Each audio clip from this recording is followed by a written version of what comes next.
What is administration? What is included in the administration of a country? Country के administration में ऐसे क्या include होता है? So government has to make laws relating to several subjects such as defending the boundaries, protecting the people from external aggression, eradication of poverty, creating employment, education and health service, encouragement to commerce and industries, protection of the weaker sections, making policies for the progress of women, children and the tribal people, etc.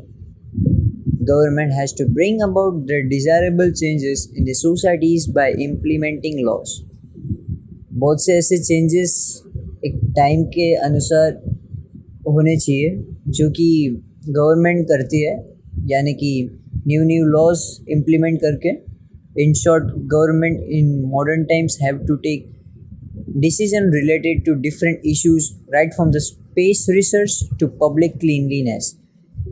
Government को अपने time के अनुसार ऐसे decisions भी लेने पड़ते हैं जो कि डिफरेंट इश्यूज़ पे रिलेटेड होते हैं, यानी कि एक बड़े से बड़ा इशू हो जो स्पेस रिसर्च पे हो, या फिर छोटे से छोटा कि public cleanliness. So different issues right from space research to public cleanliness. हर एक पे एक इशू गवर्नमेंट को डिसीजन ये करना पड़ता है, चेंजेस करने पड़ते हैं. This is the governance of administration. Having understood the meaning of constitution and governance, अभी हम बात करेंगे the Indian constitution, how the Indian constitution was made. Background to the making of the Constitution. The process of the making of the Indian Constitution started in 1946. Constitution तैयार करने की जो process थी वो स्टार्ट हो चुकी थी 1946 से. The leaders of the freedom movement insisted that independent India will be governed not by the laws made by the British but by the laws made by the Indians themselves. जो 1947 के बाद, independence day के बाद changes लाने होंगे या फिर laws implements करने होंगे, तो वो ब्रिटिशर्स के लॉज इम्प्लीमेंट नहीं होंगे, वो इंडिया के लॉज इम्प्लीमेंट होंगे जो इंडियंस खुद बनाएंगे. A committee was established to prepare the constitution of the independent India. एक कमेटी तैयार हो चुकी थी जो कि कॉन्स्टिट्यूशन ऑफ इंडिपेंडेंट इंडिया बनाएगी. It came to known as constituent assembly. एक कॉन्स्टिट्यूएंट असेंबली करके उसे नाम दिया गया. Constituent assembly.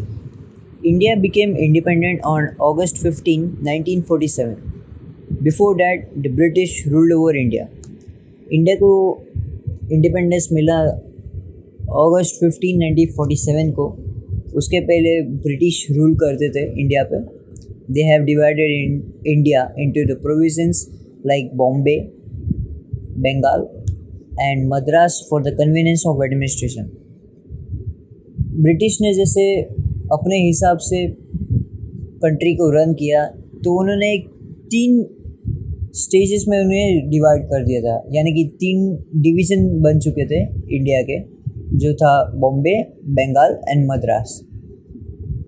The administration in this provisions were carried out by the people's representative. जितने भी उनके रिप्रेजेंटेटिव थे वो सब एज एन एडमिनिस्ट्रेशन रन करते थे, और कुछ उनके ब्रिटिशर्स के प्रोविजंस उनमें इंक्लूडेड थे जो ये रन करते थे. Similarly the local princes were carrying out the administration in some areas. जो कि अपने अपने एक लोकल प्रिंसेस होते हैं, यानी कि राजा होते हैं, वो अपने अपने एरिया में रूल करते थे अपने अपने हिसाब से. Such areas were known as princely state and their chief were known as princes. उन सारे एरियाज़ को प्रिंसली स्टेट करके बुलाया जाता था और उनके चीफ को बुलाया जाता था Prince, princess. The representative of the provisions and the princely states were included in the Constituent Assembly. जो भी ब्रिटिशर्स के रिप्रेजेंटेटिव थे, जो ये 3 डिवीज़न चलाते थे, और बाकी जो प्रिंसली स्टेट्स के प्रिंसेस थे उनको भी बुलाया जाता था और वो इंक्लूडेड थे कॉन्स्टिट्यूशन के असेंबली में. There were total of 299 members in the Constituent Assembly. 299 members Constitution Assembly के अंदर थे total. Dr. Rajendra Prasad was the president of the Constituent Assembly.